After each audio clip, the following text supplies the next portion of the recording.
गया। ये आपकी आकृति दी गई है, इस आकृति को हमें सिद्ध करना है।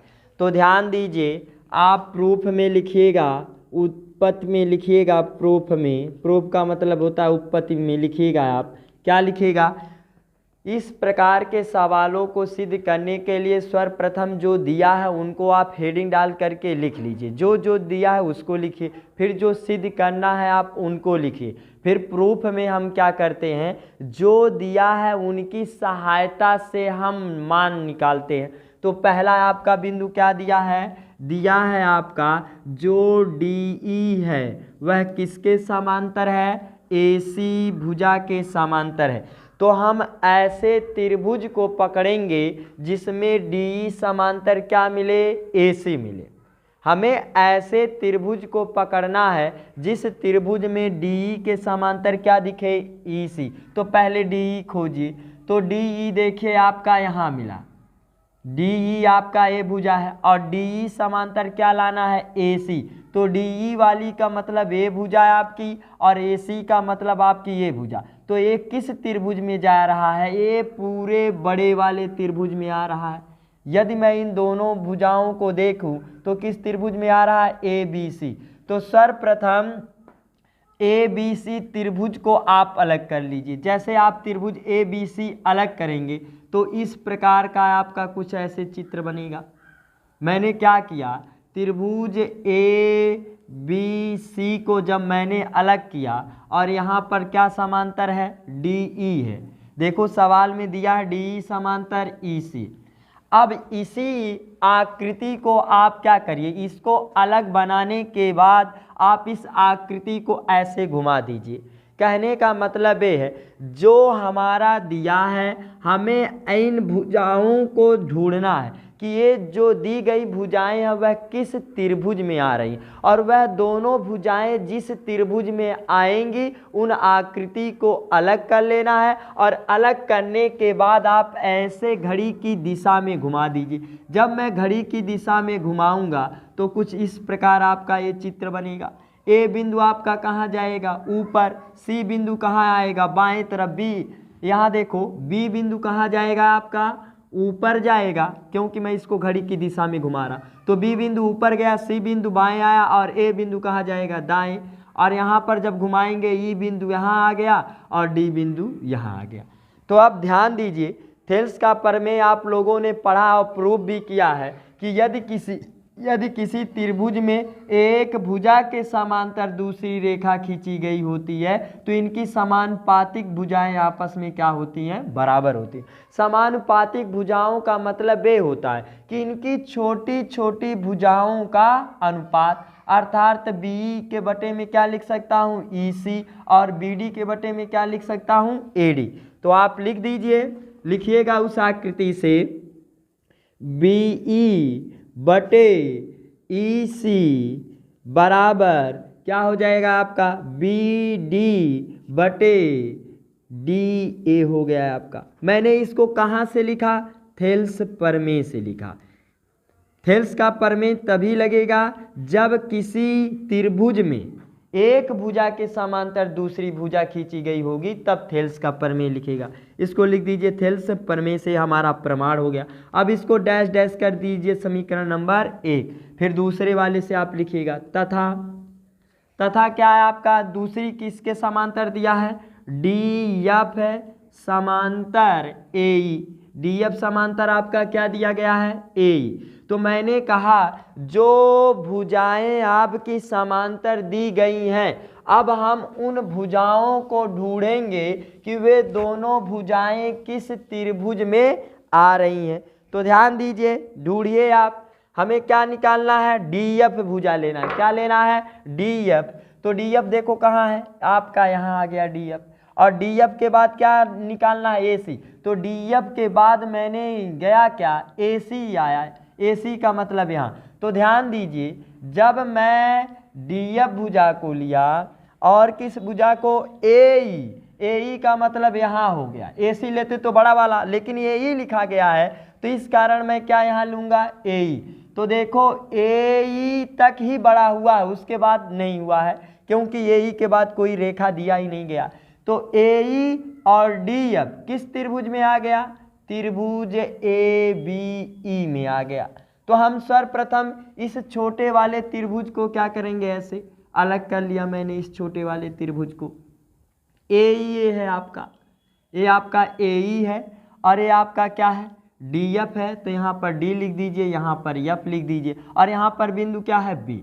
मैंने क्या किया, ये जो दो समांतर रेखाएं दी गई हैं, मैंने इन दोनों समांतर रेखाओं को देखा कि ये किस त्रिभुज में आया, और ये जिस त्रिभुज में आया मैंने उस त्रिभुज को अलग कर दिया।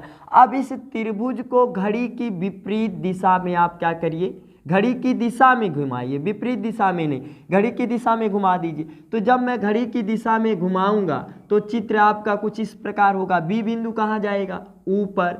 ई बिंदु कहाँ आएगा? बाएं। और ए बिंदु कहाँ जाएगा? दाएं। और यहाँ पर क्या है? एफ बिंदु आपका बाएं वाले सिरे पे और डी बिंदु आपका दाएं वाले सिरे पे। तो देखिए दिया है जो आपका डी एफ है, जो आपका डी एफ या एफ डी है वह किसके समांतर है? ए ई के या ई ए के समांतर है।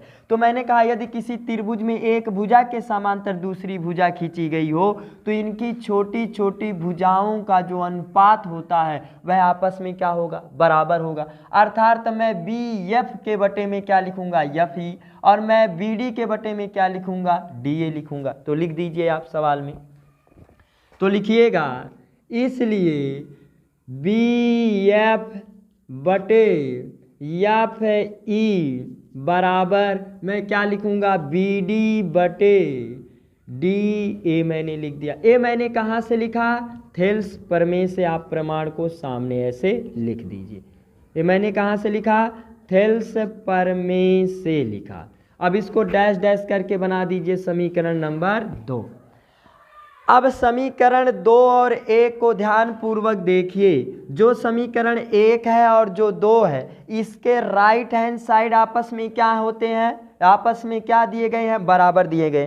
तो मैंने आपको कॉन्सेप्ट में बताया कि यदि कहीं दो समीकरण के लेफ्ट हैंड साइड के बराबर आता है तो राइट हैंड साइड को राइट हैंड साइड के बराबर कर देंगे। यदि कहीं राइट हैंड साइड के बराबर मिल जाता है तो मैं लेफ्ट हैंड साइड को लेफ्ट हैंड साइड के बराबर कर दूंगा। तो यहाँ पर आप लिखिएगा समीकरण 1 व समीकरण 2 से आप लिख दीजिए। लिखिएगा समीकरण 1 व समीकरण 2 से। तो मैं समीकरण 1 और 2 में क्या देखा कि इसके राइट हैंड साइड आपस में क्या है? बराबर है। तो इसके लेफ्ट हैंड साइड भी आपस में क्या होंगे? बराबर। तो पहले वाले समीकरण का लेफ्ट हैंड साइड क्या है? बी ई बटे आपका क्या दिया गया है? ई सी दिया गया है, बराबर। और ये इसका लेफ्ट हैंड साइड क्या है? बी एफ बटे आपका क्या दिया गया है? F E. ये मैंने समीकरण 1 व 2 से लिखा। अब जो सिद्ध करना उसको आप मिलाओ। क्या लाना है हमें? बी एफ के बटे में हमें लाना है एफ ई। तो देखो बी एफ बटे एफ ई आपका लिखा है। फिर क्या लाना है हमें? बी ई बटे ई सी। कहने का मतलब यही मिले, लेकिन अंतर इतना सा है कि जो दाएं वाले पक्ष में था वह बाएं पक्ष में मिल गया और जो बाएं वाले पक्ष में था वह दाएं वाले पक्ष में मिल गया।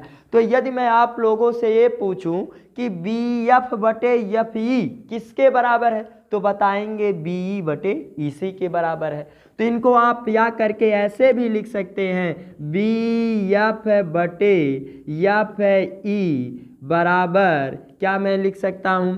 बी ई बटे आपका क्या हो गया? ई सी हो गया। जो हमें सिद्ध करना था देखिए आपका हुबहू वही मिल गया। कहने का मतलब ये है कि यदि मैं राइट हैंड साइड को लेफ्ट हैंड साइड बना रहा हूं तो लेफ्ट हैंड साइड को क्या बनाऊंगा? राइट हैंड साइड, तब जाके उसके मान में परिवर्तन नहीं होगा। अब ये आपका सिद्ध हो गया, हेंस प्रूव्ड हो गया आपका जो सिद्ध करना था। आई बात समझ में? सवाल को लगाने का सबसे आसान तरीका है कि सर्वप्रथम उस आकृति को आप अलग करिए और उसको घड़ी की दिशा में घुमा दीजिए तो आपका एकदम थेल्स की प्रमेय की तरह दिख जाएगा, जिसको आप मान रखने में कभी भी गलती नहीं करेंगे। चलिए देखिए 5वां सवाल क्या कह रहा है। कह रहा आकृति 6.20 में डी समांतर ओ क्यू दिया है।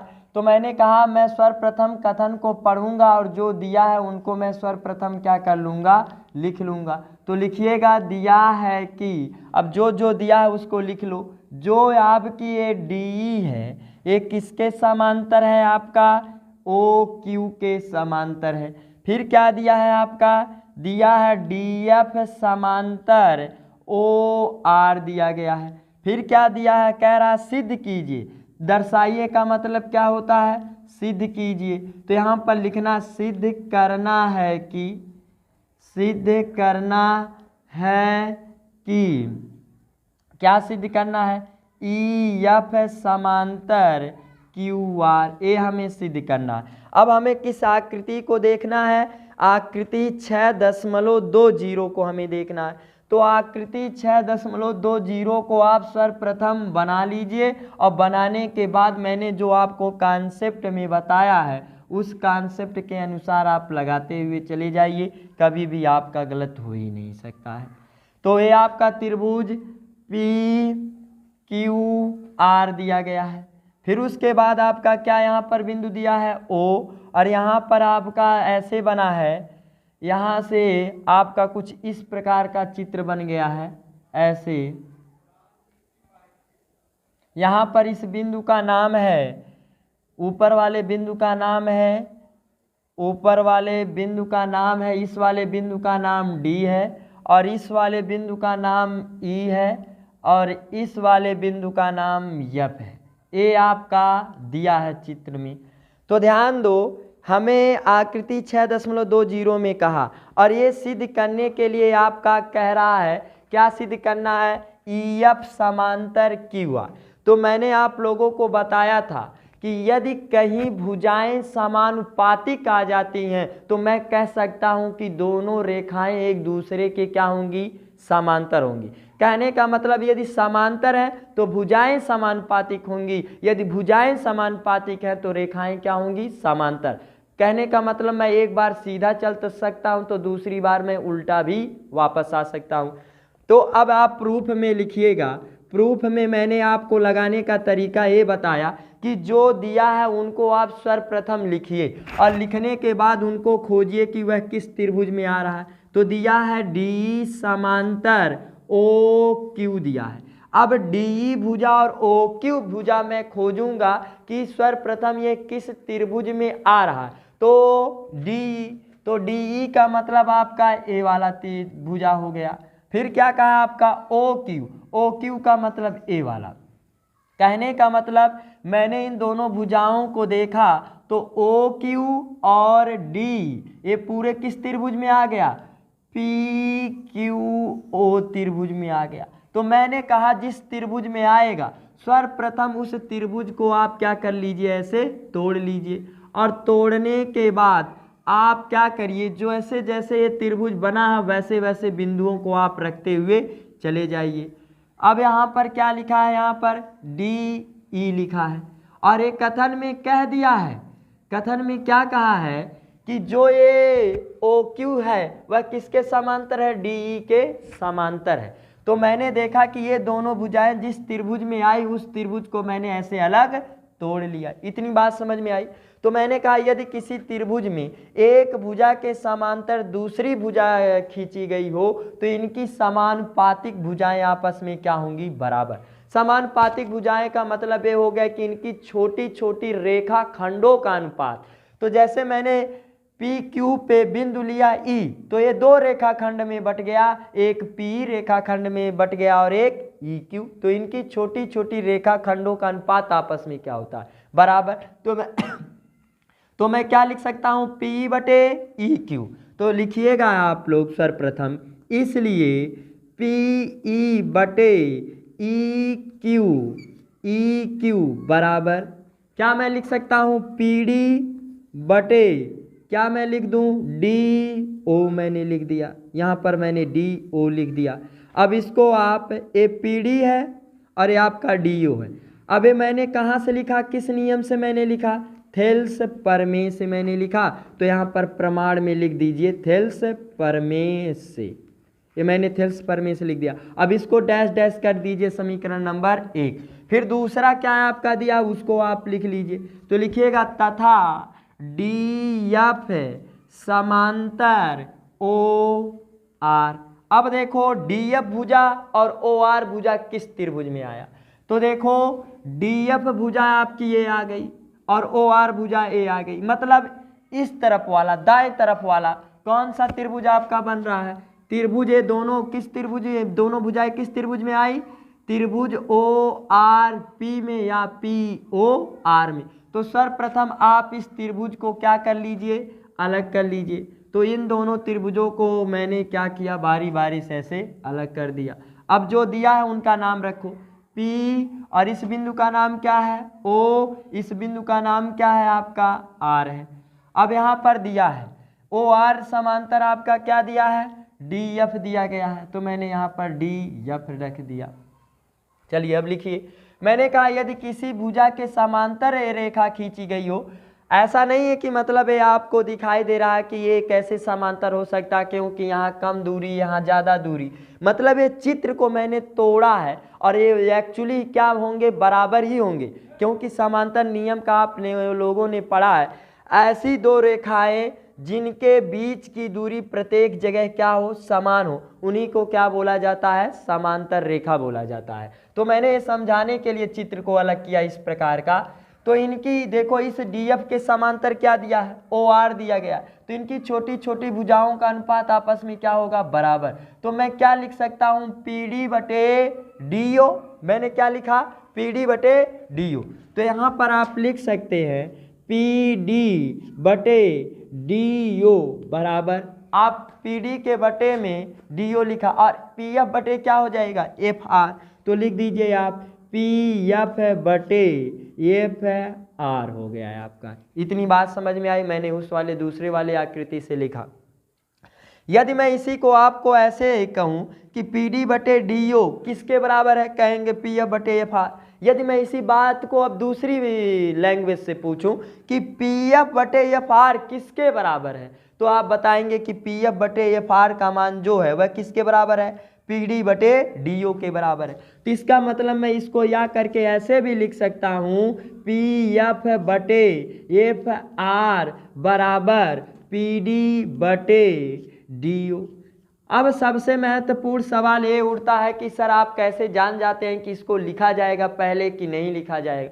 मैं समीकरण को देखते हुए हल करूंगा क्योंकि समीकरण के पहले वाले समीकरण में PD बटे DO दाएं तरफ आया और जबकि इसमें क्या आ गया, बाएं तरफ। तो इस बाएं वाले तरफ को मैं क्या करूंगा, दाएं की तरफ बनाऊंगा ताकि इन दोनों समीकरणों के राइट हैंड साइड आपस में क्या मिल जाए, बराबर।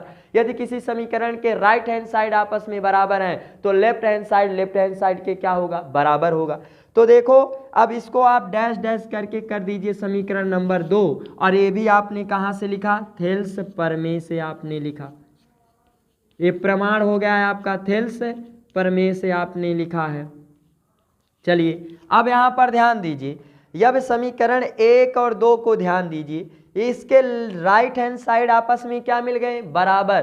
तो मैं लेफ्ट हैंड साइड को किसके बराबर कर दूंगा, लेफ्ट हैंड साइड के। तो इसका मतलब मैं यहाँ लिख सकता हूँ, क्या लिख सकता हूँ, समीकरण 1 व समीकरण 2 से।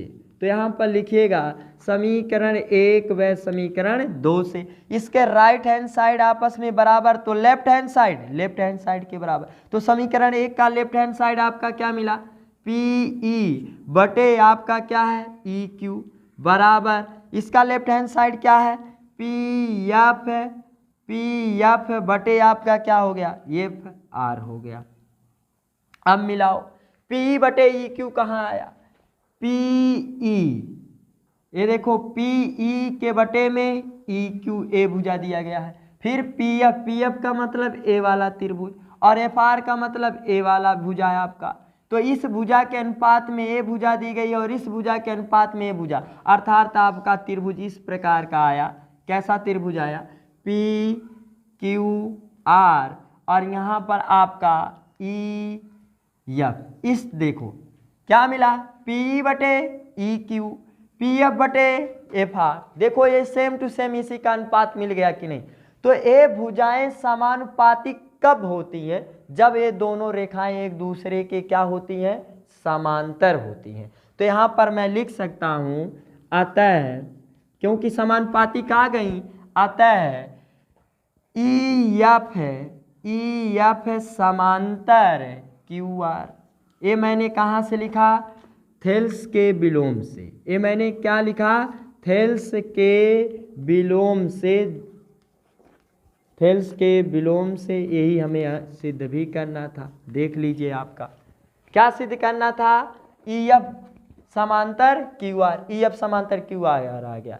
कहने का मतलब ये है कि यदि कहीं भुजाएं समानुपातिक आती हैं तो रेखाएं समांतर होंगी, यदि कहीं रेखाएं समांतर आती हैं तो भुजाएं समानुपातिक होती हैं। यही इसका नियम है आपका थेल्स का प्रमेय का नियम, या थेल्स का प्रमेय और थेल्स का विलोम। थेल्स का विलोम ये कहता है कि यदि समानुपातिक भुजाएं हैं तो रेखाएं समांतर होंगी, और थेल्स का विलोम ये कहता है, थेल्स का विलोम क्या कहा? यदि भुजाएं समानुपातिक हैं एक दूसरे के तो रेखाएं समांतर होंगी, एक दूसरे के पैरेलल होंगी आपकी। और थेल्स का प्रमेय ये कहता है कि यदि रेखाएं एक दूसरे के समांतर हैं तो इनकी छोटी छोटी भुजाओं का अनुपात आपस में क्या होता है? बराबर होता है। यही नियम इसका कहता है। थेल्स का विलोम मैंने आपको बताया।